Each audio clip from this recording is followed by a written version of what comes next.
অত্যন্ত ঘনিষ্ঠ একজন ব্যক্তি শাহজাহান মাঝরাতে মাতৃমণ্ডলীকে পিঠে খাওয়ার নাম করে 10 বছর ধরে যা করেছে, ইনিও একই দোষে দুষ্ট, কান পাতলেই শুনতে পাবে।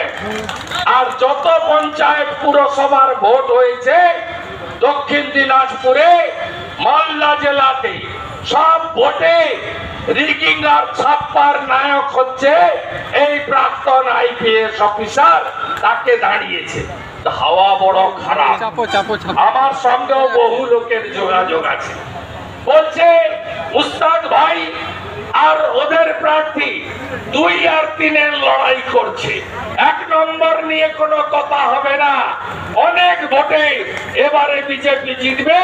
গতবারে 84,000 ভোটে খগেন মুর্মু গেছিল, এবারে তো 1.5 লক্ষের বেশি ভোটে উত্তর মালদা নরেন্দ্র মোদীকে আমরা দেব, নিশ্চিতভাবে বলতে পারি।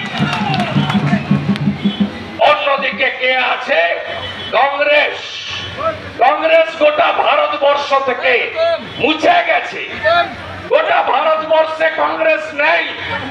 আপনি জেনে রাখুন, ভারতবর্ষের এই নির্বাচনে কংগ্রেস 20টার বেশি আসন পাবে না।